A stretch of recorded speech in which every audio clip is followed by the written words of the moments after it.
با سلام، من رضا عرفان‌نژاد هستم و با شما هستم برای آموزش برنامه‌نویسی PLC دلتا. در این قسمت ما قصد داریم مدار چپگرد و راستگرد رو مورد بررسی قرار بدیم. همونطور که داخل تصویر مشاهده می‌کنید، این مدار فرمان و مدار قدرت مدار چپگرد و راستگرده.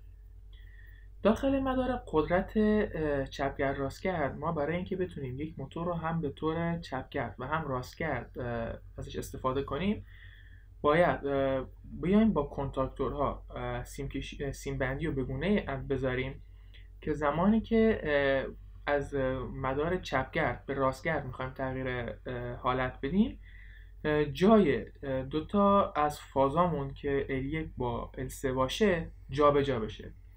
یعنی مثلا اگر L1 L2 L3 بوده تبدیل بشه به L3 L2 L1. این باعث میشه که جهت چرخش موتور عوض بشه. خب حالا ما اینجا قصد داریم با برنامه نویسی مدار فرمانش رو برای PLC انجام بدیم. خب وارد برنامه WPLSoft میشیم و اول از هر کاری کامنت هامون رو مشخص میکنیم. خب ما یه دونه شاسی استارت نیاز داریم برای حالت چپگردمون که بهش استارت چپگرد میگیم.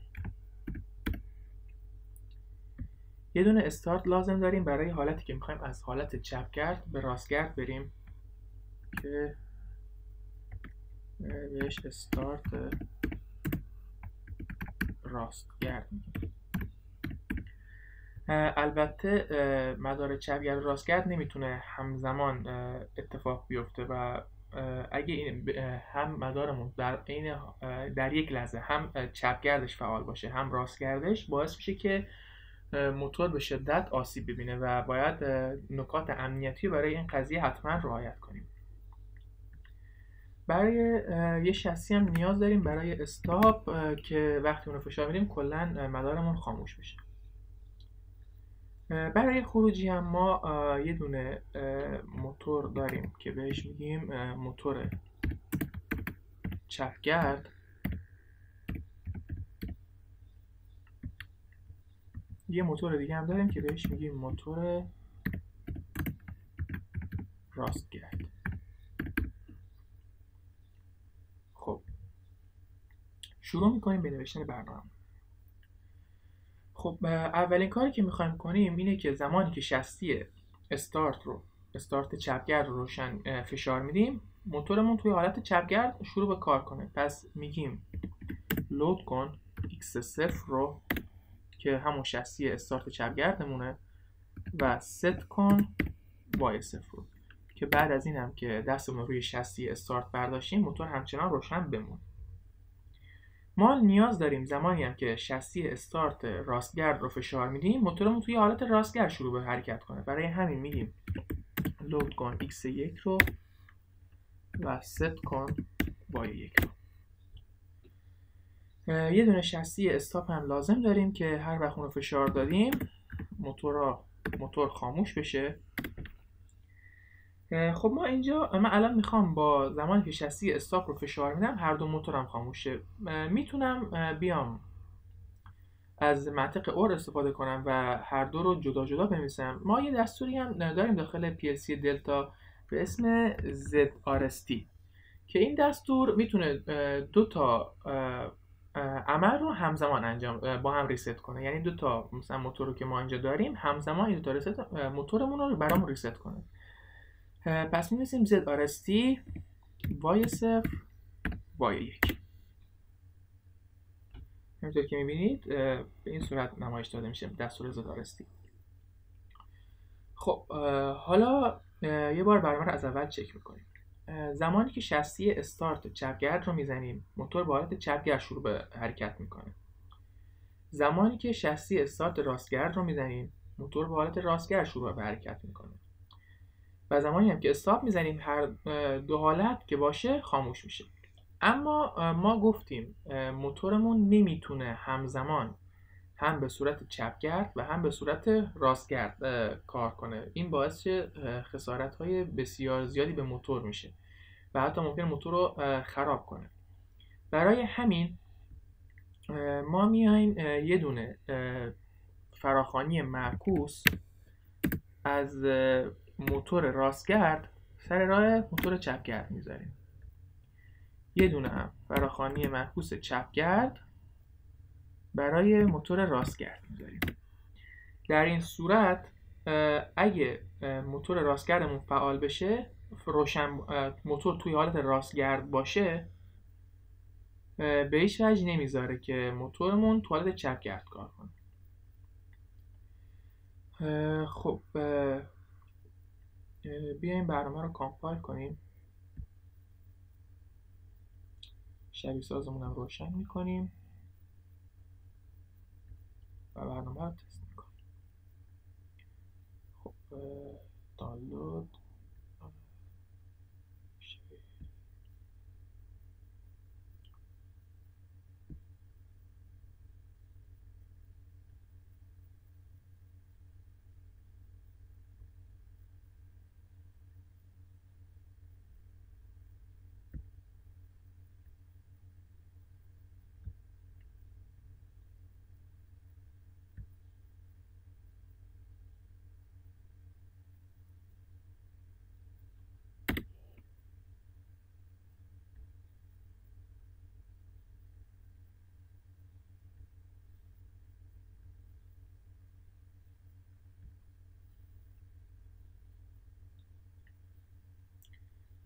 مثل اینکه برنامه به یه مشکل خورده. زمانی که یه وقتایی برنامه با چنین مشکلاتی روبرو میشه، برای اینکه این مشکل رو رفع کنیم بهتره که یه بار برنامه رو ببندیم و اونو از اول باز کنیم.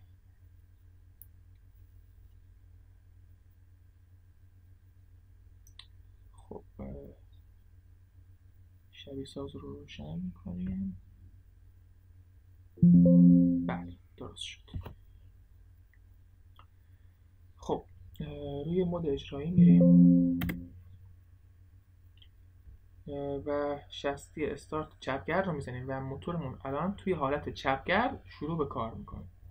همینطور که مشاهده میکنید هر چقدر که شستی استارت راستگرد رو بزنیم موتور رو به حالت راستگرد نمیبره تا زمانی که ما اینجا موتور رو استاپ کنیم تا کلا موتور خاموش شه. بعد از اون موتور رو روی حالت راستگرد ببریم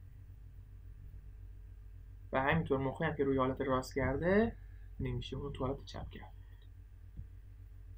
یکی از کاربردهای این مدار میتونه برای آسانسورها مورد استفاده شه که نیاز داره بعضی وقتا به سمت پایین بره، بعضی وقتا به سمت بالا، و این میتونه براش از مدار چپگرد راستگرد استفاده کنیم. خب این مدارمون به این صورته. حالا با وجود اینکه توی عمل کمتر پیش میاد که ما موتور چپگرد راستگرد رو به طور اتومات بخوایم ازش استفاده کنیم، اما به نظر من برای تمرین کار با تایمر که جلسه قبل باهاش آشنا شدیم بهتره که این مدار رو به طور اتومات هم ببندیمش. من اینا رو پاک میکنم که از اول قدم به قدم با هم بریم جلو. خب میگیم لود کن x0 که استارت چپگردم، ست کن y0 رو. خب زمانی که شستی استارت چپگرد رو فشار میدیم موتورمون توی حالت چپگرد شروع به کار میکنه. ما میخوایم زمانی که موتورمون تو حالت چپگرد شروع به کار کرد حدوداً 15 ثانیه کار کنه، بعد از 15 ثانیه خاموش بشه و بعد از اینکه خاموش شد دوباره 5 ثانیه زمان بگذره و بعد از این 5 ثانیه موتورمون تو حالت راستگرد شروع به کار کنه. برای این کار میگیم لود کن y0 رو و زمانی که y0 روشن میشه یک تایمر شروع به اندازه گیری کنه به مدت 15 ثانیه. من اسم تایمرم رو تایمر چپگرد میذارم.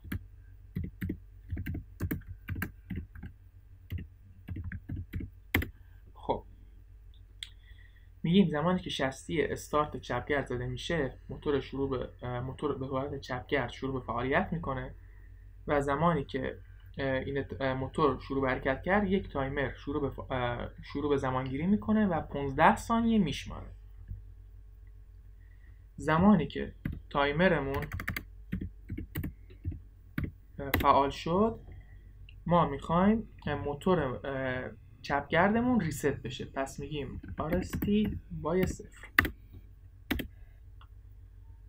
و زمانی هم که موتورمون خاموش شد، موتور چپگرد خاموش شد، یک تایمر شروع به زمانگیری کنه و بعد از 5 ثانیه موتور راستگرد رو شروع به کار کنه. پس ما میگیم زمانی که وای 0 شروع شد، اینجا ما باید بیایم از یه دونه عنصر حافظه رو ست کنیم که زمانی که وای 0 مون خاموش بشه، یه عنصر حافظه باشه که متوجه بشه که وای 0 روشن بوده و الان خاموش شده. برای این کار، برای اینکه ما اول از هر چیزی به برنامه‌مون متوجه بشه، به برنامه‌مون بفهمونیم که موتور روشن بوده و الان خاموش شده، باید با دستور لبه باهاش کار کنیم. خب دستور لبه رو من تا حالا توضیح ندادم، ولی ما داخل PLC 2 تا دستور داریم به غیر از فراخوانی مستقیم و فراخوانی معکوس به اسم لبه های بالا رونده و پایین رونده. این لبه به این صورته که توی یک لحظه تشخیص میده که موتور از حالت خاموشی به روشنی یا از حالت روشنی به خاموشی رفته و برای یک لحظه این کار رو انجام میده و ما اینجا قصد داریم از اون استفاده کنیم. لبه پایین رونده رو ما با LDF نمایش میدیم. LDF وای 0 و به این شکله. و همینطور که مشاهده میکنید اینجا لبه پایین رونده رو هم گذاشته و اگه ما یه زمانی دستورش هم یادمون نبود که لبه پایین رونده با LDF میتونیم روش بیایم و از این قسمت اونو عوض کنیم. این لبه پایین رونده، لبه بالا رونده، فراخوانی معکوس و فراخوانی مستقیم رو اینجا در اختیارمون گذاشته برنامه WPS. خب میگیم زمانی که موتورمون خاموش شد، یک عنصر حافظه برامون ست شه، یعنی ست کن MS0 رو. MS0 یه عنصر حافظه است و من اسمش رو هم میذارم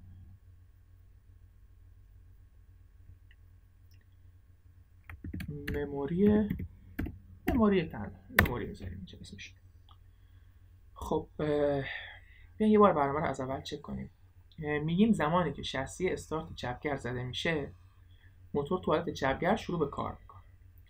زمانی که این اتفاق افتاد، یک تایمر شروع به زمانگیری میکنه و بعد از 15 ثانیه خروجی خودش رو فعال میکنه. زمانی که خروجی تایمر فعال میشه، موتور وای 0 خاموش میشه و به محض اینکه لبه تشخیص داد که موتور از حالت روشن به خاموشی رفته، یک عنصر حافظه رو برامون ست کنه. این عنصر حافظه که اسمشو گذاشتیم مموری، به محض اینکه روشن شد، یک تایمر دیگر رو که من اسمش رو میذارم T1 باعث میشه که یک تایمر دیگه که به اسم T1 شروع به زمانگیری کنه به مدت 6 ثانیه و زمانی که تایمر 6 ثانیه‌شو شمرد، خروجی خودش رو فعال کنه و زمانی که خروجی فعال شد، موتورمون به طور راستگرد شروع به فعالیت کنه. ست کن با 1. خب یه دونه شاسی استاپ هم ما لازم داشتیم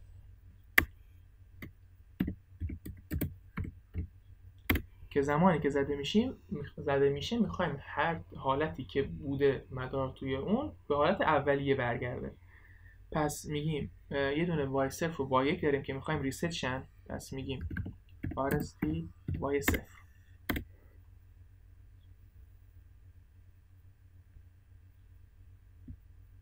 RST وای 1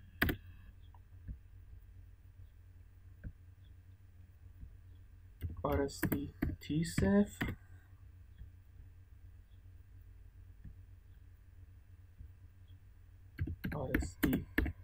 1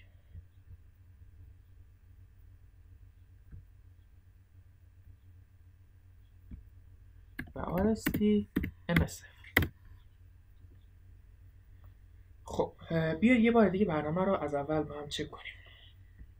زمانی که شاسی استارت چپگرد زده میشه، موتور توی حالت چپگرد شروع به فعالیت میکنه.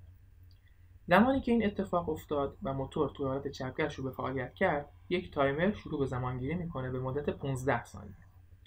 بعد از 15 ثانیه موتور خاموش میشه. تو حالت چپگرد بوده، خاموش میشه.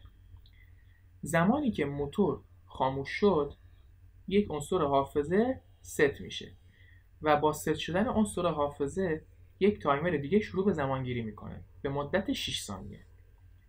و زمانی که تایمرمون 6 ثانیه زمانگیری کرد، میاد موتور رو به طور راستگرد روشن میکنه و ما شاسی استاپمون هم توی هر مرحله‌ای باشیم و اونو فشار بدیم، کلا همه چیز رو به حالت اول برمیگردونه. خب حالا بیایم برنامه رو تست کنیم. اول از هر چیزی اونو کامپایل میکنیم. من صفحه رو هم براتون بزرگ کنم.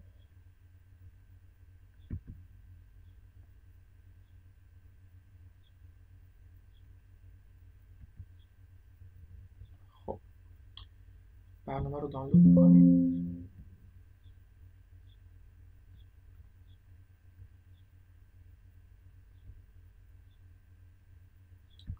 خب ما شاسی استارت چپگرد رو میزنیم.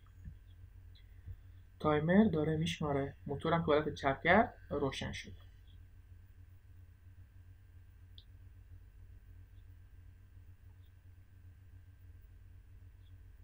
خب 15 ثانیه شد. موتور تو حالت چپگرد خاموش شد. عنصر حافظمون ست شد. تایمر به مدت 6 ثانیه شمرد و موتور رو توی حالت راستگرد روشن کرد. و الان هم با زدن دکمه استاپ همه چیز به حالت اول برگشت. یه بار دیگه اینو تست میکنیم. همینطور که میبینید الان موتور تو حالت چپگرد روشنه و ما اگه الان شاسی استاپ رو فشار بدیم، موتور خاموش شد. خب این هم برنامه چپگرد راستگرد با تایمر بود. من به نظرم برای برنامه نویسی توی این قسمت دیگه کافیه. من سخت افزار رو میبندم و شیوه انجام این کار رو با خود PLC بهتون نمایش میدم و در ادامه همین ویدیو براتون قرار میدم. تا ویدیوهای بعدی بدرود. با سلام دوباره. خب من اینجا برنامه چپگرد راستگرد اتوماتیک رو براتون روی PLC آپلود کردم. حالا بیایید با هم دیگه اونو امتحان کنیم. خب همینطور که مشاهده میکنید من زمانی که X0 رو فعال میکنم، موتورم توی حالت چپگرد شروع به کار میکنه. با این اتفاق یک تایمر شروع به زمانگیری کرده و بعد از 15 ثانیه موتور من رو از حالت چپگرد خاموش میکنه و 6 ثانیه خاموش میمونه. بعد از اون موتور توی حالت راستگرد شروع به فعالیت میکنه و بله همونطوری که شما مشاهده کردید داخل PLC هم چنین اتفاقی افتاد. خب با زدن کلید X2 هم موتورمون خاموش میشه.